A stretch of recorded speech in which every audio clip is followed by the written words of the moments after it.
Hey folks, this is Alyssa from Downtime Podcast. For the next 2 weeks, we're going to release 3 episodes that Jeremy and I recorded sometime in December, right before the Christmas break, but we didn't have time to edit until now due to just the holidays, us being busy personally with work and other things. So a lot of these episodes might be outdated, but we still have some good conversation about the holidays, cyberpunk, and more. So stay tuned for a regular episode, a side quest, and last but not least, the long-awaited Yakuza 7 Like a Dragon spoilercast.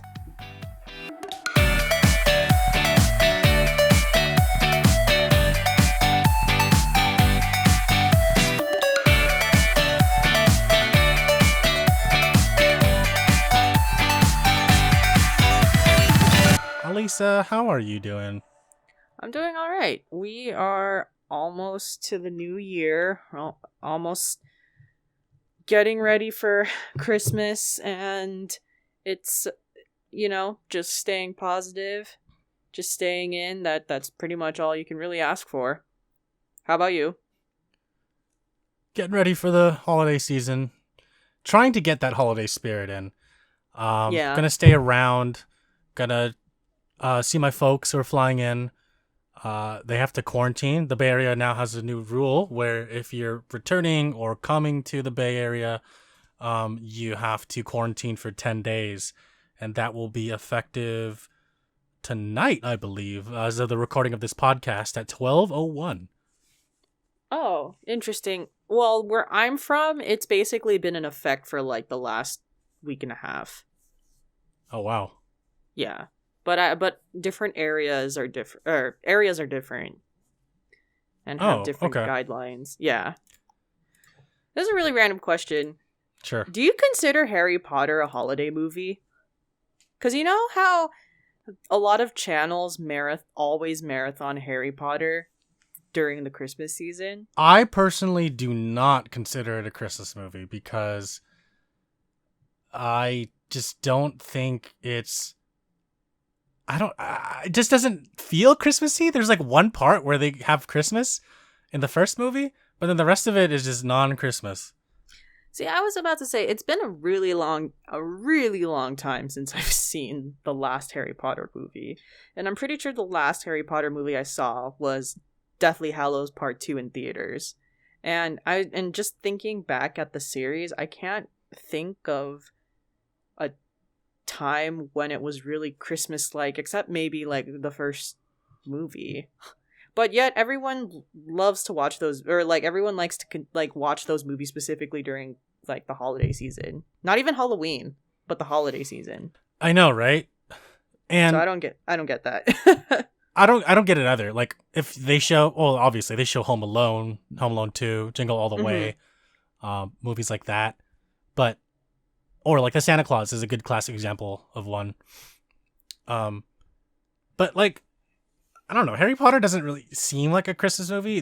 Why don't they just call it a Halloween movie? Because I feel like that's more. Yeah, I consider it like, yeah, the theme seems more fitting of being something you marathon for Halloween than for Christmas. I just thought of another movie that I watched recently that also is based with a holiday in it, but it's not necessarily themed around that.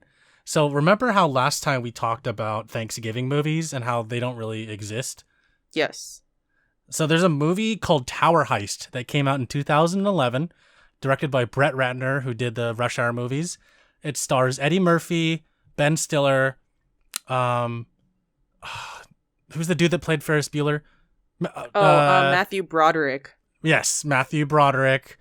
And then a bunch of other cast of characters. And it's about like stealing money from this like millionaire. Oh, I'm sorry. Well, I don't want to spoil too much, but like they have to steal something from this millionaire. And it takes place around and on Thanksgiving. You found the Thanksgiving movie, Jeremy. I don't necessarily consider it a Thanksgiving movie because it's not really themed after Thanksgiving. It does take place on Thanksgiving, but it's not a movie that I think they show on Thanksgiving every year. Like, it's not one of those kinds of deals. It doesn't have the same. It doesn't hold the same value as like a Christmas movie. Yeah. You know, like you don't like when people think of Thanksgiving, they don't think of, oh, I'm gonna watch Tower Heist. It's like, what? Like you would never think that would be the case. You know. Yeah. So yeah, that's kind of an example adding on to the whole Harry Potter argument, where I don't think Tower Heist is essentially a Thanksgiving movie, but I kind of do understand why they would show it on that holiday. Like with Harry Potter, the music is there's some moments where it does get very Christmassy, I guess. And that's just inherently thanks to the magic of John Williams. But on the other side of that, just one scene with Christmas doesn't really, in my opinion, it shouldn't make that a Christmas themed movie, in the same case that Tower Heist, just because it takes place on Thanksgiving, doesn't mean it's a Thanksgiving movie. Yeah. Does that make sense? Am I crazy? No, that makes sense. It's the Die Hard argument. Right, yeah. Some people say it's a Christmas movie, and I understand that. But I also don't think so. You know, so I've never seen this movie before, but after we had that conversation, I kind of just randomly Googled on the weekend, what are some Thanksgiving movies I can watch? And you know what movie popped up? Yeah. What's that? What Paul Blart Mall Cop. Oh my fucking god, are you serious? I've never seen the movie before, but I saw it, and low key I was like, if I got this amount of drunk, maybe I'm down to actually watch this movie and it'll be a good time. But then I just never got to it. And now I'm like, I think did I pass my window? I passed my window of watching Paul Blart.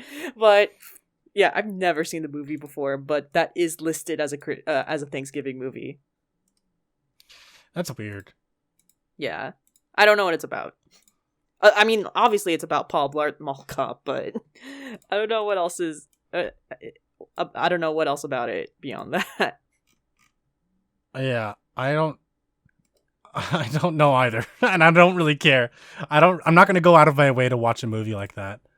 Yeah. I just, I don't...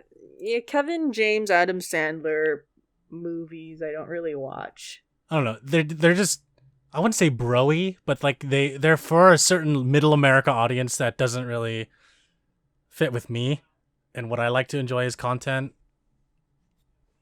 But there's an audience for that, and people enjoy it, people like it, people watch it. Obviously, he keeps making more. And that's a good thing. Have you ever watched oh my god, what's that movie called? The one with with Adam Sandler and the Diamonds. Oh, what is it Uncut called? Gems? There we go. Uncut. Have you watched that? Yeah, I did. What'd you think? I actually really don't like that movie. It's not my type. It's not my type of movie. I'll explain why. I'm just not a huge fan of the everyone is really loud, yelling and talking over each other to the point that I can't really understand the dialogue that's happening.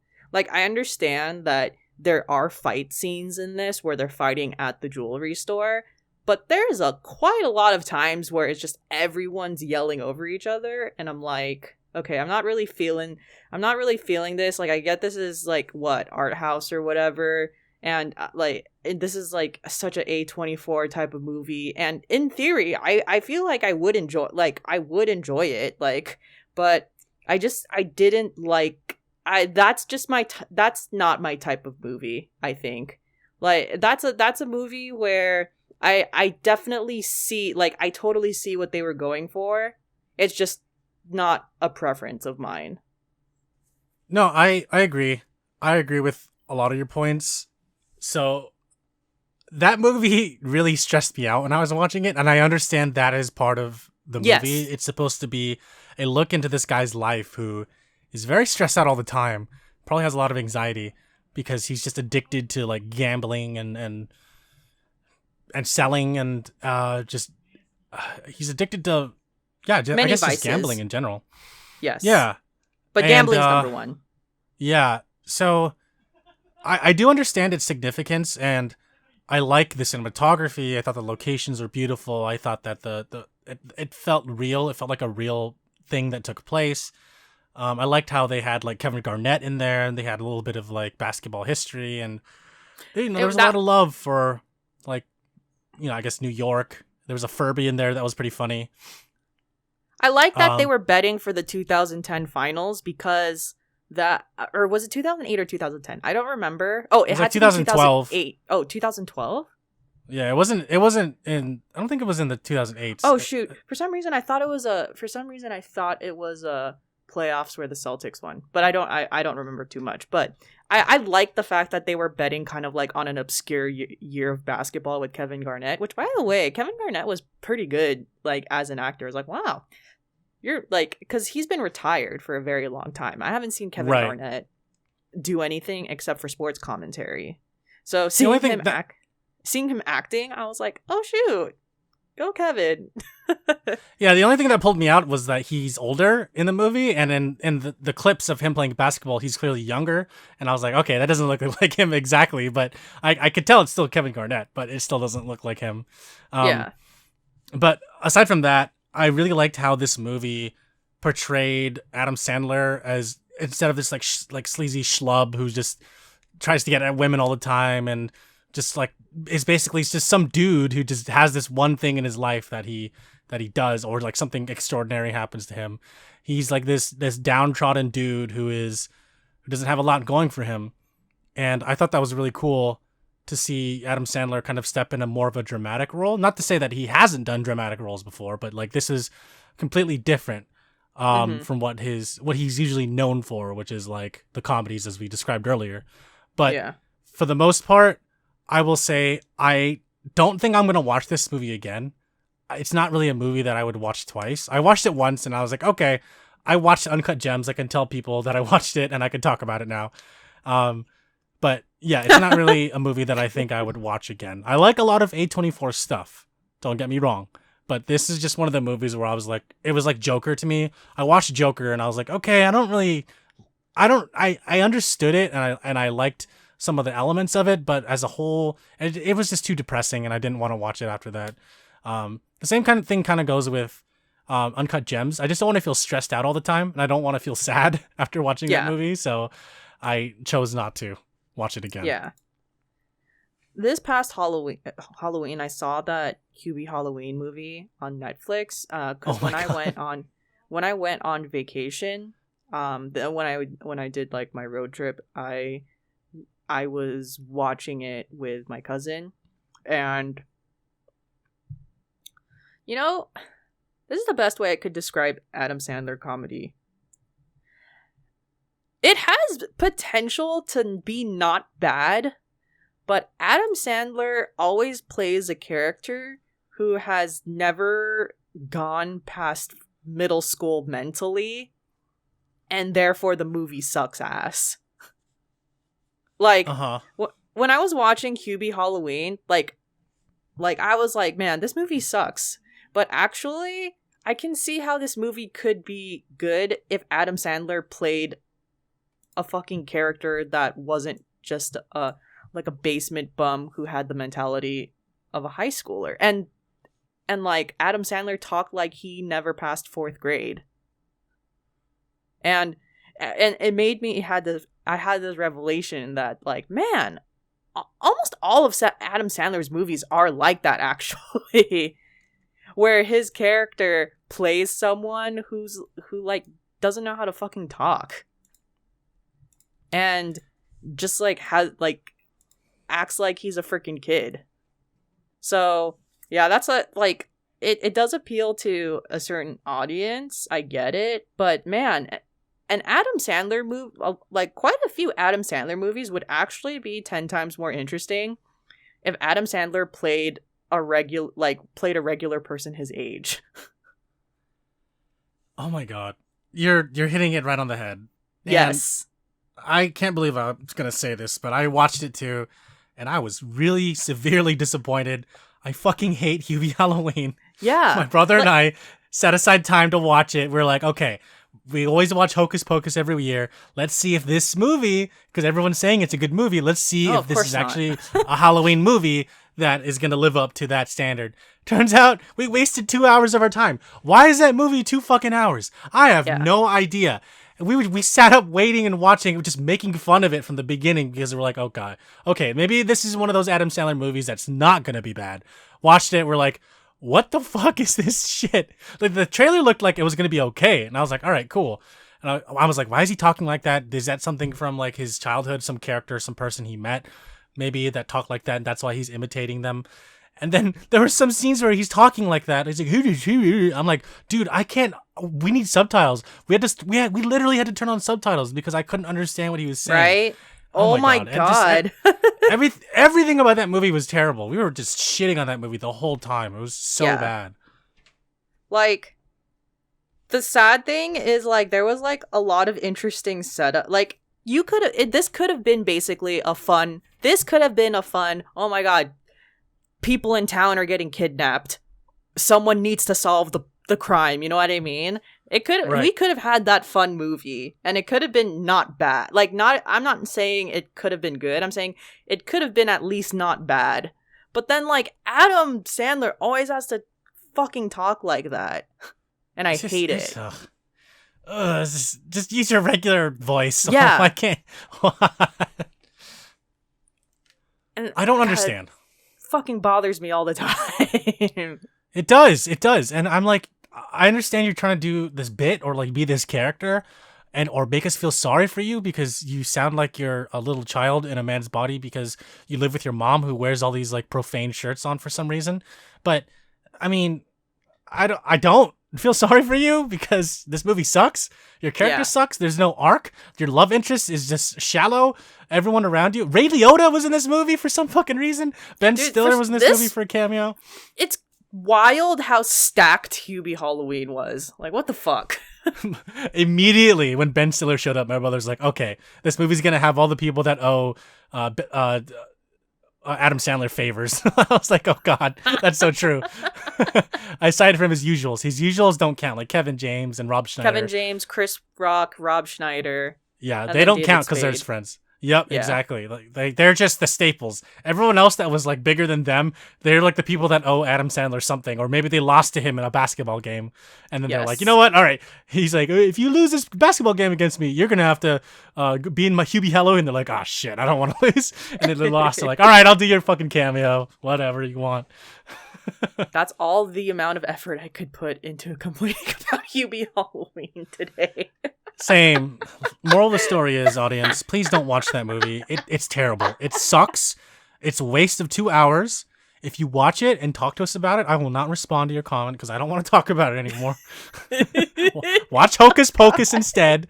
There are better. Watch Charlie Brown and the Great Pumpkin Patch. That's like a better like movie, quote unquote, than this. I know. Good lord. Wait. Watch Halloween Town. Okay, you know how you said Hocus Pocus? Yeah. Did you read the announcements that came out of that Disney investor call? Every single one, and I'm looking forward to some of them, but I'm also very cautious. Okay. Wait, let's talk about it real quick before. Yeah, absolutely. Okay. So just to get it out of the way, Hocus Pocus 2, like, I get it. I understand. But yeah. That's all. Just okay. That's it. That's it. That's all my contributions to this conversation. I'm gonna add on to that, and kind of I'm gonna hopefully take your expression and give words to it. Okay. So my comment is, it's a little too late. Some sequels are just a little too late. You could have made it in 1996. You could have made it in 1999. But no, you made it in what? It's going to be 2021, 2022, or 23 whenever it comes out. Yeah. It's okay. Like I get it, but it's a little too late. It's a little too late. And by little, I mean almost 30 years. Amen. So maybe just don't do it, but I kind of want to see because you're making a sequel and that doesn't make any sense to me. they're obviously not going to have the main like original kids. Like that would be weird because where are they now? I don't know any of those actors that played the main three. But the witches, they're all famous already, so that makes sense, and they already signed on. But I don't know, like are we gonna have Max as a dad? Like, these are the things that like what's happening? So that's how I feel about the upcoming Home Alone remake. Wait, so yeah. Oh my God, you're right. So Macaulay Culkin is going to be in it as Kevin McAllister, but there's going to be someone else that's going to play like I guess his son. I think he's going to be the dad in that movie. It would make the most sense for him to be the dad if they brought that back. I just don't want. They tried to reboot Home Alone without him. Oh my God, there's so many sequels that are just terrible. Like, yeah. Oh my God, and I don't know. This first one is magic. The second one is pretty good too. It's not the first one, I but it's still pretty prefer good. The second one over the first one. The only reason because I like the New York setting. That's fair. No, I get it. I get it. For me, the first one was it's really cool that like he had the whole house to himself and all that stuff. Like if I'm gonna watch the first one, I'll watch the second one. I like to watch them back to back because it feels like a complete story, and then anything after that doesn't exist. I tried to watch the third one when I was a kid, and it wasn't the same. For sure. But yeah, aside from Hocus Pocus and Home Alone, I am excited for like the Star Wars live action series they announced, like the Ahsoka Which one? and then there's yeah, Obi-Wan, the Ahsoka one, the one about the rebels, the New Republic. That's gonna be interesting. I don't know Rangers, if it's gonna I think it's called Rangers. Oh, Rangers. I don't know if it's gonna be good, but I am curious that they're choosing these because I do like that Mandalorian still like continues threads that were left off from Clone Wars and Rebels, and now this Ahsoka TV show is gonna continue on what was left from Mandalorian, I guess. And I'm just excited. I'm excited because I love Star Wars, and I'm hopefully these will be good. The one from Lucasfilm that I'm really excited about is Endor, and it's because I really like Rogue One, and I really like Diego Luna. So when they were just like, oh yeah, there's gonna be a movie or whatever about him, and he's a spy, I was like, oh my God, I didn't know I needed this in my life, but apparently I do. It's gonna be interesting. Like, I don't know why they chose him to have his own series. Like, I do like him a lot as an actor and as a character, but like, I don't know. Like, what else is there to tell about him? Maybe they will like subvert my expectations. This is a prequel, though, right? It has to be. A prequel. Is. Okay. Oh no! It's a sequel. It's a sequel. No, okay. It's not a sequel. No, obviously a prequel. If you haven't watched Rogue One, I encourage you to watch it. I'm not going to tell you why, but yeah, please watch Rogue One. And yeah, I mean, I wouldn't peg him to be the character they'd make a series about, but maybe they'll subvert my expectations and make it really good. Like, I'm not saying I'm not going to watch it. I'm just like, well, oh, okay. They chose Endor as like the character. Like that's cool. Cassian Andor was a really cool guy, and I like him a lot, as do you. But I'm just like, oh wow, interesting. I wonder if part of the reason is Diego Luna himself. Like, they just really liked working with him, and they were like, you know what, let's make a movie with him. That makes sense. And I was watching interviews with him, and he was like really, really excited to have that role. When he got the part, and he couldn't tell his kids, and when his kids found out, they freaked out. And then and it seems like he's just a really big Star Wars fan, and that's what I love about. This is kind of tangential, but like that's what I love about The Mandalorian. I was watching the behind the scenes gallery episodes about like all the different things, and the people that are behind it, Jon Favreau, Dave Filoni, like they're just such huge nerds and fans of Star Wars. They put so much love into The Mandalorian.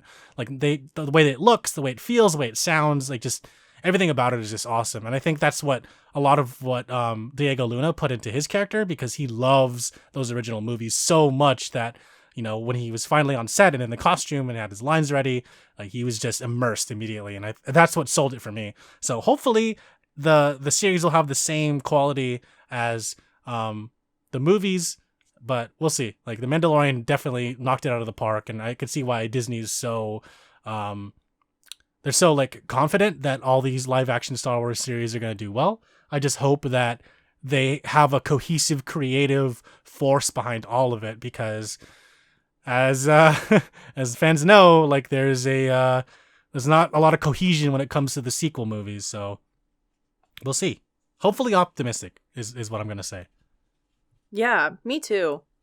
A bit not really related to Disney Investor Day, but when you were talking about people who just show that they're big fans of The Mandalorian. So, in episode 2 of this season, the TIE fighter chase, and you know how there's 2 pilots in the TIEs. Oh, sorry, not TIEs, X-Wings. There's 2 fighters in the X-Wings. One of them is Filoni, and then the other one is this actor. His name's Paul Sung-Hyung Lee. And I don't know if you've ever seen Kim's Convenience, or at least know what that TV show is, but he plays the dad in Kim's Convenience. Yeah, and when I saw that, I freaked out. Yeah, and he's that pilot. I knew that was him, and it was funny because, like, when I was, like, telling people that I worked with, I was like, oh my god, y'all know who that pilot is? And then they're just like, no, not really. And I'm like, y'all don't watch Kim's Convenience? And then they're like, are you talking about Filoni? And I was like, oh my god. No. I don't. There's 2 guys. Goodness gracious. I don't watch Kim's Convenience anymore. I watched the first 2 seasons, but I actually, it's one of those things where I don't watch Kim's Convenience anymore, but I follow what everyone on that show does, because it was just like I like the cast a lot, and one of them is Shang-Chi now, Simu Liu, and then so I read the story about how the way that he got on The Mandalorian is that, like, he's friends with one of the directors of season 1, and then her name's Deborah Chow, and then and then basically what ended up happening was Deborah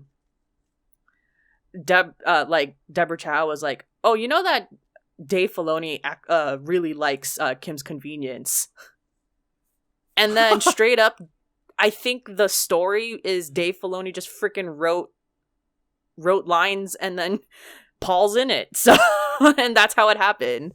That's hella funny. Wow. I know. Was he? I'm sure he was like, yes. Like, there's no way he could say no to that, right? Like, I know. Oh, definitely. If someone asked you, hey, do you want to be in Star Wars? You're like, oh my god, yeah. Like, I don't care what I'll be. Just let me be in Star Wars. Exactly. Like, I watched the first episode, saw the credits. I was like, John Leguizamo? Where was John Leguizamo? My brother's like, oh, he was like, oh, he was that dude, the dude in the makeup. And I was like, oh, that's so weird. The dude got eaten.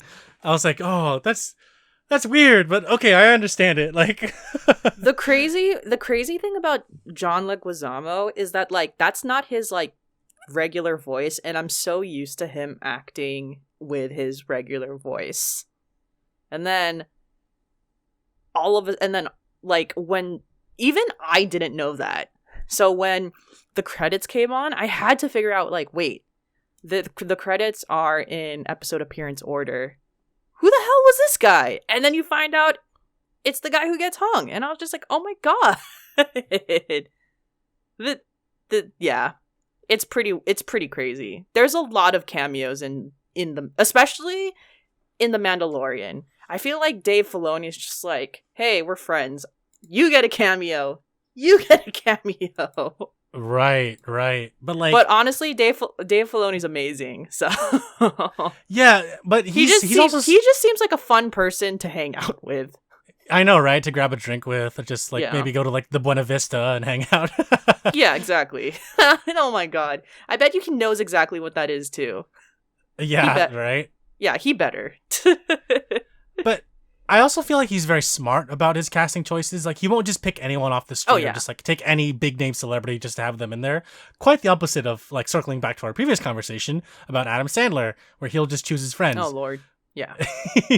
Dave Filoni, while his friends might be pretty, prominent actors or what have you, like, he's very smart about choosing if they would fit in the Star Wars world. And I think that's a lot better than just saying, oh, hey, bro, you want to come out here and be a rebel pilot? Like, is that cool with you?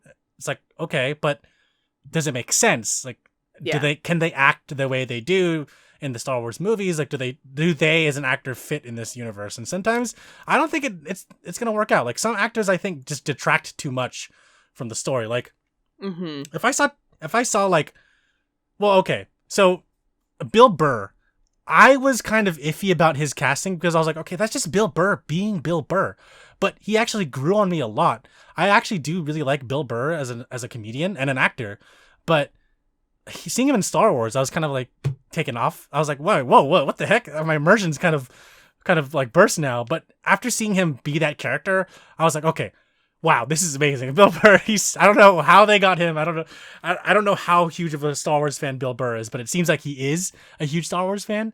But yeah, he was just casted so well that I felt like it worked out. I don't know how to explain it. Do you know what I'm talking about, Alyssa? I remember the first time Bill Burr, his character's name is Mayfeld, and in season 1 when he's part of the whole ship heist with his crew, and then they try to lock Mando in and get turn him in. I just remember like I remember like the first time I saw, I was like, oh, it's that guy. And I was like, oh, interesting. Like, because at that time, I hadn't known Bill Burr for that long either. I just knew him as a comedian. A lot of times, like, comedians that go into acting almost immediately, sort of already, like, I think of someone like Steve Carell or whatever. Like, he had been doing comedy, like, his whole life, and then all of a sudden he's like, yeah, I'm doing serious movies. Whereas Bill Burr was more just like oh yeah, I'm just gonna do everything. So when I saw him, I was like, oh, this is a really, really interesting, like, I'm surprised this is happening. And then when, flash forward now to season 2, and then I saw this past episode, I was like, oh my God, he is good. Right? That episode sold me on him, like, so hard. Yeah, I was like, oh, he's actually good. Shoot. Yeah. Oh, wow, he was so good. Right? I was surprised. Yeah. It was a good choice. Yeah. Definitely. Yeah, definitely. Yeah, and I think also their selection of directors is a good thing as well. Like, I was, again, referencing back to the Star Wars Mandalorian Gallery series on Disney Plus, which I recommend everyone watches if you're a huge fan of Star Wars or The Mandalorian, because they give a lot of references to both series. Yeah, the directors, they had Taika Waititi. They had, surprisingly, Bryce Dallas Howard, which I was so shocked to see her name in the credits after some of the episodes. And I one thing I'm like noticing a trend with like their directing styles. Like a lot of Bryce's episodes are more conversation based. Like that there's plenty of action, but there's a lot of like good kind of concise conversation happening. Right. I like that. Yeah. I like that a lot. Rick Famuyiwa, who directed last week's episode, has directed both of ours, like one of our favorite movies. Which one? Dope. Oh, he did. I didn't know that. So, wow. When I looked him up because I was like, I wonder what else he's directed. And then I saw he directed Dope, and I was like, no way. Fan, I stan this man. Did you say dope when you saw that? Dope. Dope. But basically now I stan him. So there you go. Oh my God. Everything he directed in The Mandalorian has been fantastic. Yeah. I love his... He also directed the episode with Bill Burr in season 1 too. Yep. Okay. That's sold in for me. Yeah. He's so good. He was sitting in the circle in the gallery episodes in the gallery episode about the directors for that show, and he's talking about how he's a small time director and he's used to directing like a lot of small budget movies and TV episodes. He's more used to directing like TV stuff, and then when he got to The Mandalorian, he was so like shocked and taken aback by like how big everything was, not just like set wise, but like universe wise and and how open Jon Favreau was to collaborating and how creative Dave Filoni was. And yeah, he said he was a huge Star Wars fan and he just was excited to go to work every day. And I was like, dude, you're awesome. I want you to keep directing episodes of The Mandalorian. Like, please, man. Yes. He's welcome in my book to direct any episode whenever he wants. Yeah, like, hey, man, you going to come through? It's all good. It's all good. But that new episode's coming out tonight as of the recording of this podcast. I'm going to watch it. Yeah, so it's probably already... It's going to be out, of course, by the time you hear this. Yeah. Let us know if you guys like The Mandalorian. Yes. Oh, and then, one more thing. I forgot my thought. I'll remember it. It's okay. I need to express some frustration I've been having these past few days. Okay. So long story short, my router and internet modem were replaced. That's right. My brother and I share this with our landlords, who are very cool. And because we've been at our spot for almost 5 years now. Oh, it'll be 6 years next month. 6 years. And the connection is a Wi-Fi 6 router, which is so good. The speeds are amazing. They're so fast. But every 15 minutes, it will just disconnect all devices. Not exactly disconnect. It'll still be connected to the network, but nothing will load. And web pages, apps that require the internet, such as Discord or Steam. But the weird thing is, if you're watching a Twitch video, or if you're on a Zoom call, or if you're still on a Discord call, the connection will stay, but everything else will not load. And I don't know why. And it's been causing a headache for me for these past few days. I can't figure it out. I've done so many tests. I'm not really asking for help. I've given up at this point. I am just saying that I'm frustrated and I'm tired. And right now I'm connected to a VPN because for some reason having something connected to the internet at all times is keeping my connection alive. Oh my god. It's just so sad because I even updated my Wi-Fi card in my PC so now it's a Wi-Fi 6 PCIe card that is just below my graphics card. Yeah, so I updated my Wi-Fi card before the router and modem were updated. I actually did not know the router and modem would be updated until I started experiencing problems. So did my brother. We brought it up to our landlord. He bought new devices. That caused more problems that apparently he's not experiencing. But my brother and I are just we can't do normal functions without connecting to VPNs all the time. And it's really frustrating. It's just what is this? This is totally a first world problem, by the way. This is really, really first world complaining. And what else do you want from me? I don't know what I'm trying to say here. I just want to complain. Would you be allowed to get your own router? I wish that we optioned for that when we first moved in. But right now we're getting such a deal on this internet package that we have because we're paying significantly less than what we would get if we bought our own. And on top of that, we're not really going to stay in this spot any much longer. So it doesn't really make any sense for us to commit to an ISP that's locked to one location for a year if we're going to go somewhere else. So for sure. And I want to close this by saying inherently I think it's a modem problem that my landlord just does not know how to fix. I know how to fix it, but he's not going to give me access to the modem, obviously, because he doesn't want people to touch that. That would be an awkward conversation. Yeah, and I even asked him, can you restart it? Because Windows is I clicked the troubleshoot button, and Windows is there's a problem with your modem or router. And I was like, okay, can you restart the router? He's like, okay, I restarted the router. And I was like, can you restart the modem? He's like, okay, I restarted the router. I'm like, oh, okay. That's okay. Well, thank you for doing that. And then I did a bunch of tests yesterday, was updating my brother the whole time. And I was like, okay, these tests seem to be working. Woke up this morning, conducted more tests. They all failed. And I was like, all right, Jordan, we're just going to have to hold it down until we get out of here. So, for sure. Yeah. But again, this is such a trivial problem in the grand scheme of things. But my whole life right now requires the internet. Work. Because of work from home. Exactly. Work, this podcast, for example, playing video games, watching movies. I would say like 60% of it is work that I'm required to have an internet connection. Yeah.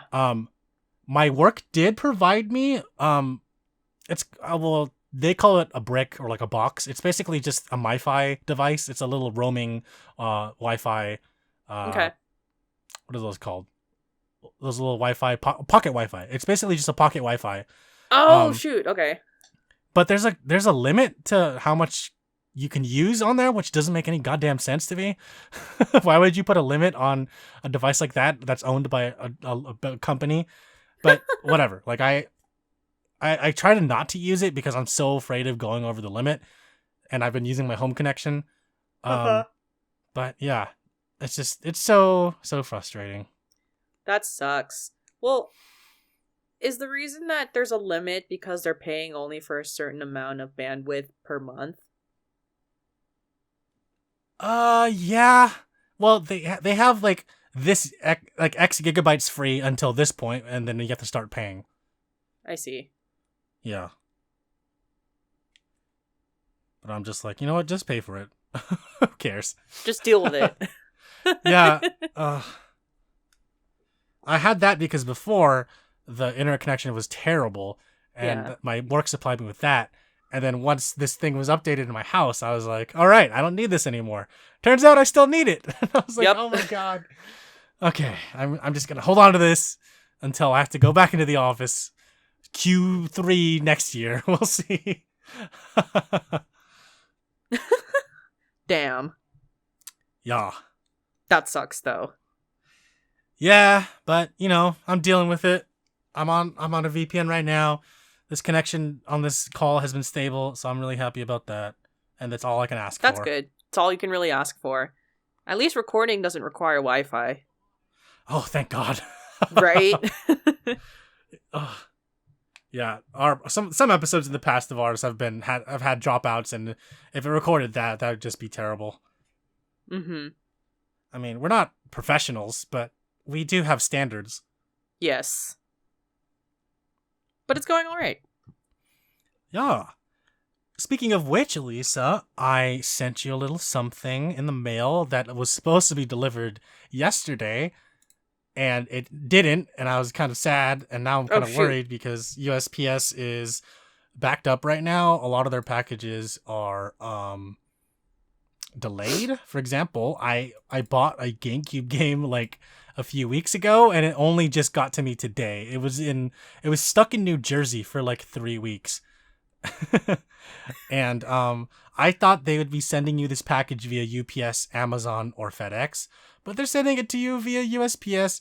That kind of has me worried. It says arriving tomorrow by 9 p.m. It's never 9 p.m. though. So. Yeah.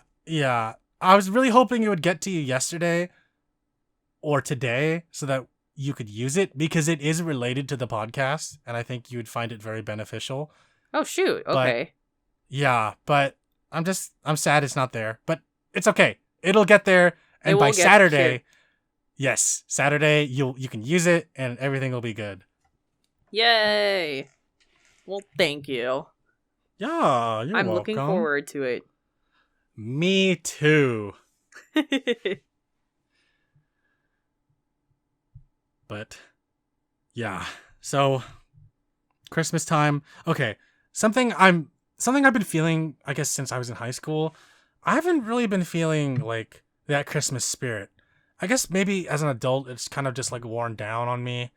But I don't really feel that Christmas vibe anymore. Like, I'm not saying I hate Christmas. I'm not saying that I despise it or I think badly of it. It's just when you're a kid and Christmas starts to come up, you know, you get excited about seeing family, eating food, getting presents. Of course, presents are the number one thing, but like, I don't know. I guess as an adult, that magic kind of wore off, and I don't really feel that spirit anymore. But how do you feel about Christmas time? In general, I always feel the spirit, but it's also because Christmas is my favorite holiday.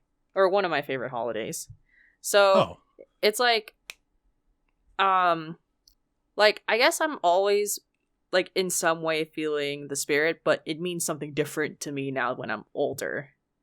So, back then, it was like, oh, Santa, like, you know, lights, decorations everywhere. It's just kind of, you know, it's definitely more of the characters involved with Christmas. But now it's like kind of Christmas just like, I still like the lights. Like, I still, you know, like, I still think like the music's fun, like all of these different things. But as I get older, it kind of becomes more of like a warm feeling, if that makes sense. Mm-hmm. Where it's like my spirit, my energy's different now. It's not towards like the characters and artificial things of Christmas. It's like more towards the friends and family. I still really like. I think it's fun to keep that spirit, especially in like just a regular secular like Christmas holiday. But I've actually had quite a few, like there's been quite a few like moments that have happened in December in like my personal life throughout my life, my whole life, that like affected Christmas in some way. So now Christmas means something completely different to me. So to answer your question, I still have the Christmas spirit, but the spirit is different for me now as an older person. Okay, that makes sense. Yeah. I think that's kind of what I feel too, and I couldn't put it into words, and I think you kind of explained it exactly how I was trying to explain it. It's just, yeah, you know, things are different when you're an adult. People don't really give you gifts anymore. You're kind of expected to give gifts to other people, and I don't really have a problem with that, obviously, because if you have a job, well, by all means, please do that. But if you don't have any money, then why are you giving gifts to people? Yeah. I mean, I'm sure there's some way you can give a gift to someone if you don't have money. But I'm talking about like, you know, something that's worth a lot more than $20, or like something that's not cash, you know?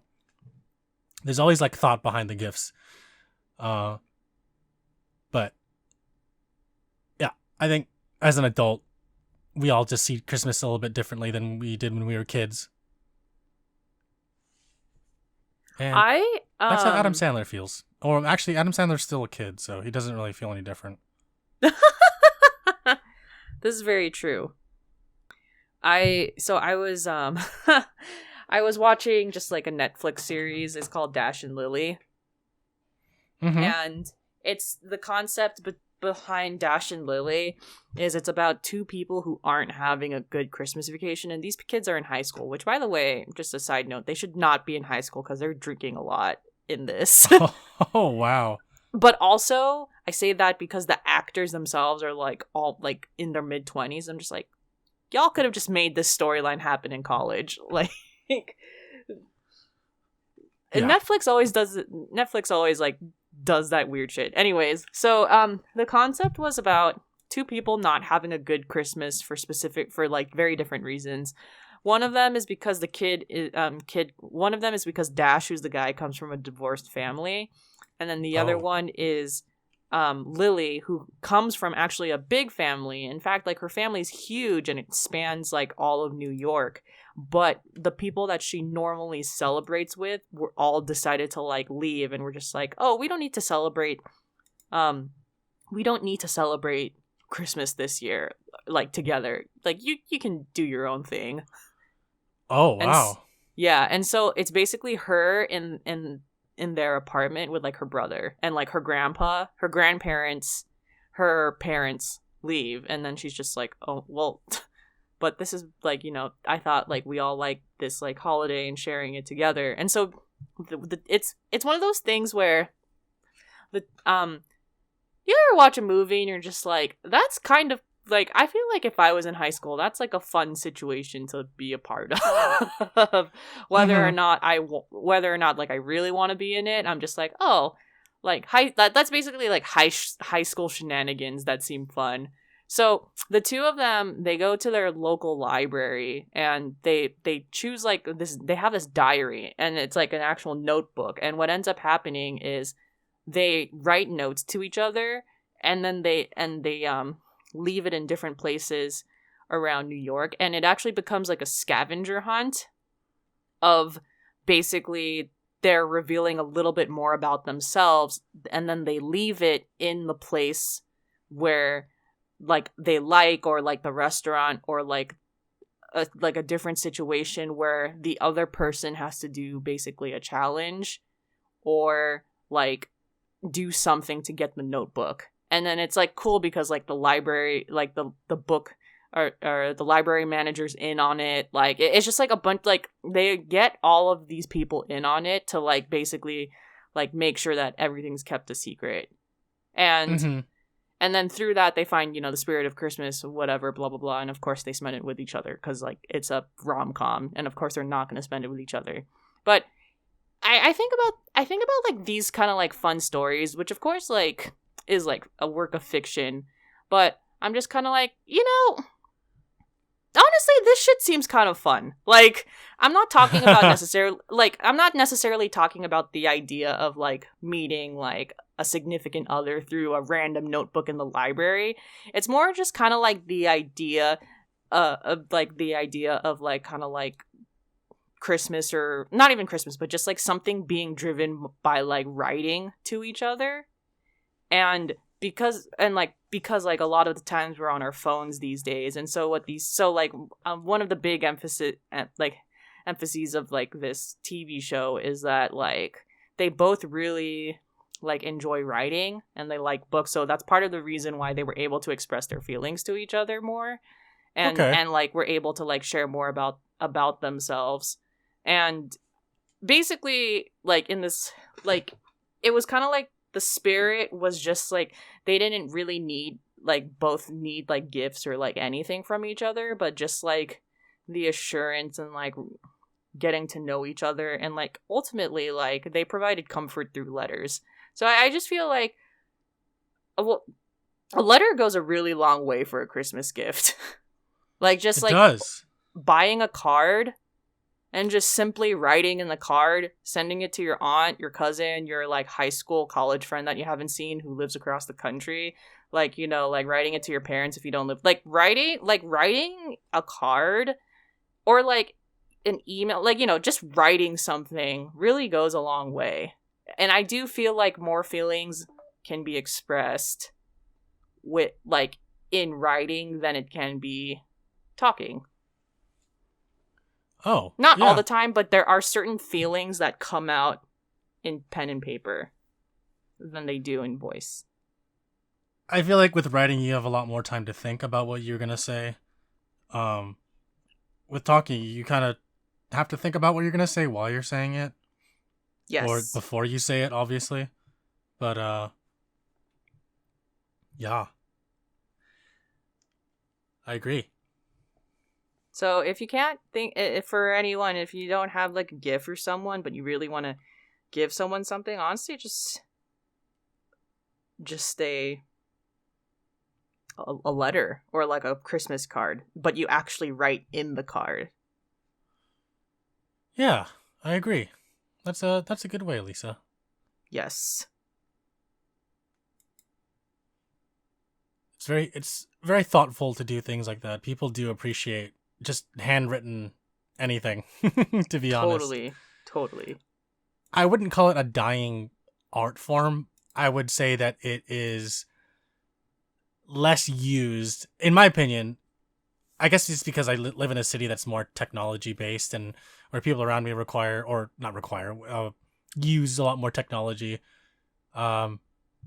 Just handwritten stuff in general is just a rare commodity. Yes. There's a lot more heart behind it too. Yeah, I did the adult thing, and like my girlfriend and I, we sent out some Christmas cards this year to specific people. Nice, very nice. On both sides of my family. So that's, I just feel like there comes a point when you have to do that. You start. I mean, you don't have to have a family to send a Christmas card. Like, people send it all the time with pictures of themselves. But next year, I think I want to get more creative with a Christmas card. You know, should be exciting and fun. Yes. Yeah, I got some from my family earlier this week. They're like, "What's your address?" And I was like, "It's this." And then they sent me a Christmas card. I was like, "Oh, this is nice." Yay! Like, I'm sorry, but my brother and I, we don't make Christmas cards with just us two. That's kind of it'd be funny though. I will say, maybe that's something I could think about next year. But yeah, that would be cool. I would like to make my own Christmas card. I've done a lot more arts and crafts like in the last 4 years of my life, so just putting something fun seems cool. Just put a picture of you in Animal Crossing and then send it out. That'd be so cool. Like, honestly. Man, Animal Crossing reminds me. I will definitely. I gotta make a snowman today. Haven't made it yet. Oh my god, I was trying to find out a dung beetle for so fucking long. Like, when I was texting you, what was it, earlier this week? I was like, you're like, "Can we push the podcast?" I was like, "Sure, I'm just trying to find a dung beetle." And then shortly after I texted you that, I saw one pushing a snowball, and I was like, "Yes, there it is!" And it pushed the snowball off a cliff, and I was like, no, my chance. It slipped away. And then I found one again 20 minutes later, but it was just so frustrating. I got the dung beetle the first time I saw it, because which, by the way, I forgot for a second that dung beetles were actually coming from the snowmen. So I got the dung beetle. So I saw the dung beetle on the snowman or snowball, and I was like, "Oh, what's that?" And then I click my net, I catch it, and I'm like, "Oh yeah, I forgot that was a thing." Beetles. There you go. Dung beetles. But dung beetles. Yeah, I'm super excited to decorate my island.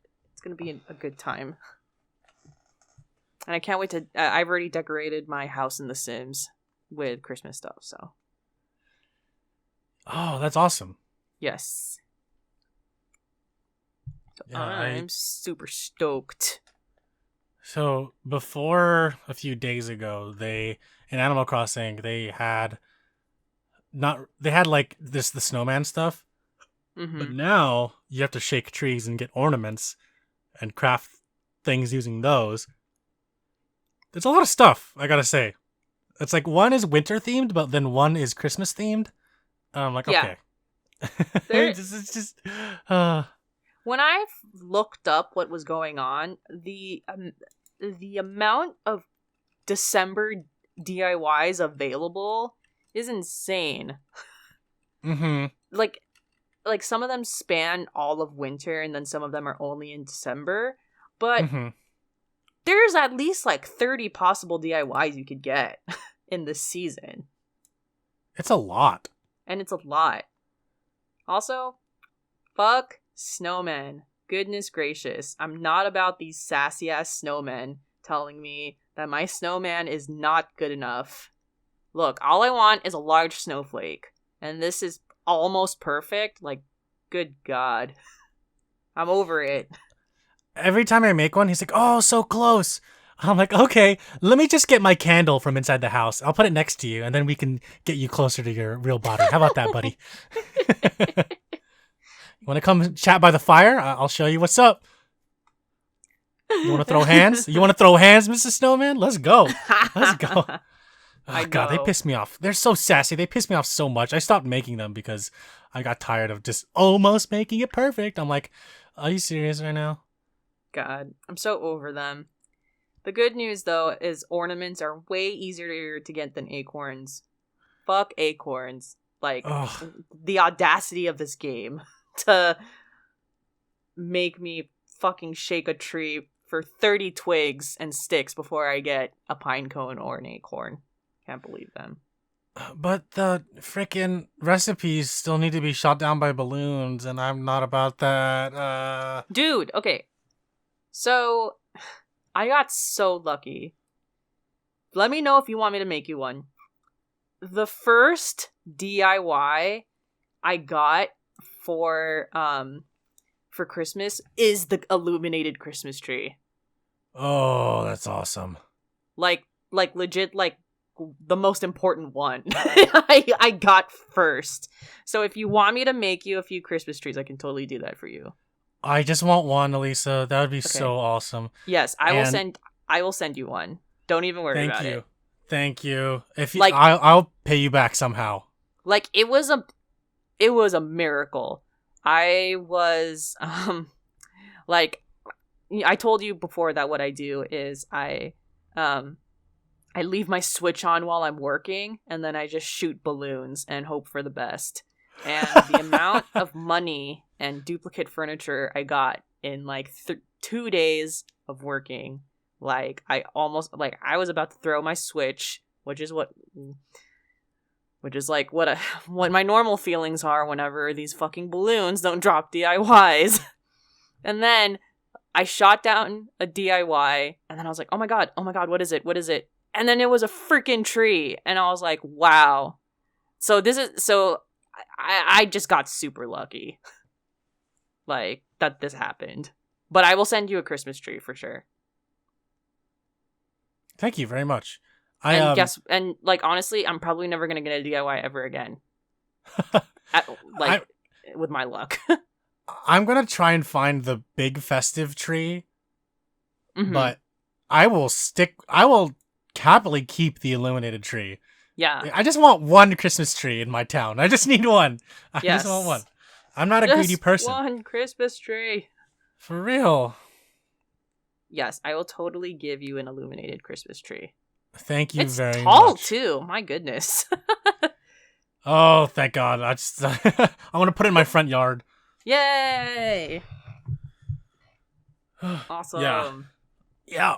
And I cleared my front yard because I didn't have any room for snowballs to appear, because they only appeared on one spot of the island, because that's the only spot that has space for them. Everything else is covered in stuff, as I think if you remember, there's like a street and there's pathing everywhere. Right. You do have a street. Yeah. And so I cleared my front area because I wanted that to be where the snowballs spawn. Luckily, they do spawn there, so I can easily just exit my house when I start the game, start making a snowman, which I've given up on already, so it doesn't even matter at this point. But they're there. I'm gonna try to find another recipe later. We'll see. Yes. It sucks, but it is a decent strategy of just I leave my Switch on while I work, and then it's best when you don't have meetings, but then like I have like the volume up and I'm just like hearing for that wind, and then when you hear the wind you're just like bam, another set of clay. Okay, well. it's like someone in a meeting's like, hold on a second, can everyone stop talking? Alyssa, is that wind from Animal Crossing? It's like, what did you shoot down? Oh, just clay? All right, keep looking. Anyways, guys. It's like, I just got called out. I just got put on blast, but it was okay. Yeah, because he understood. They understood what I was trying to do with my life. On that note, I will send you a Christmas tree before I sleep.